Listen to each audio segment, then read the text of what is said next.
Hi, this is the voice of Heidie Calero with another fascinating topic on the Puerto Rico economy.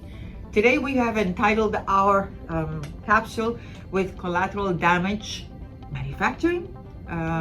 Really, what has been happening to such an important sector in the island? The first graph that I'm depicting for you is the gross domestic product in fiscal year 2020, not even 2021, which would have been last year, because those statistics have not been published by the Puerto Rico Economic Planning Board.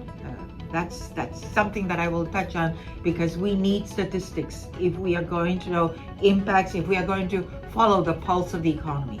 And by the way, the voice of Heidie Calero is also part of joint partnership with our service of Puerto Rico Economic Pulse. It's a vibrant sector, it's a vibrant service that provides you with education. Since October of 2019, we have been following with all these weekly podcasts, which I hope you enjoy and also learn a little bit about this fascinating subject of the Puerto Rico economy.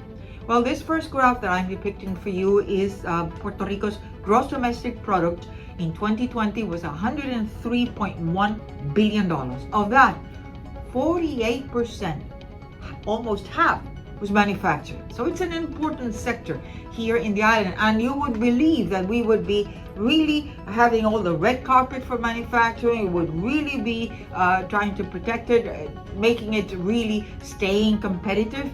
So that's why I've entitled the capsule as Collateral Damage. Is it because Puerto Rico has not continued to promote manufacturing, or is it that Puerto Rico has not become competitive at a global international dimension for manufacturing? Well, that's a question that remains unanswered yet.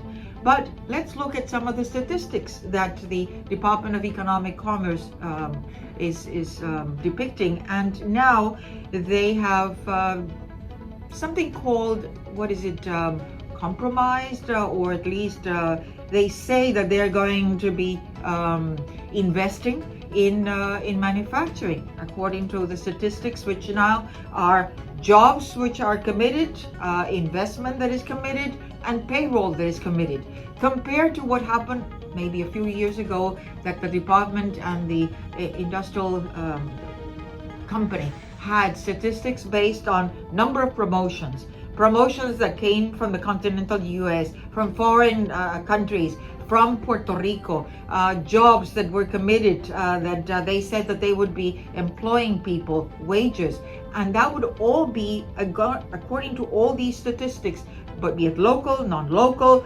foreign, be it for expansions. And they would also tell me, look, these were the commencement of projects. These were the number of projects and the number of commencements and the number of closings. So we had a good x-ray of what was happening in manufacturing. That's long gone. Now we have these statistics, which I'm trying to mix here to illustrate what is happening. So in this second graph, we notice a declining investment if we are comparing it with 2000. They're not strictly comparable with 2021, but nonetheless, I'm trying to depict for you what's happening. And so in 1995, we had like $118.9 million based on invested in manufacturing. And by 2021, according to what the industrial company and the Department of Economic Commerce is telling us, is $455.5 million, which account for 6% of total investment in machinery and equipment. That's a proxy for investment in manufacturing. But it is really way below the 17% that we had in 2000, and even way below the $831.5 million that they said was investment that was committed for projects that would start in manufacturing.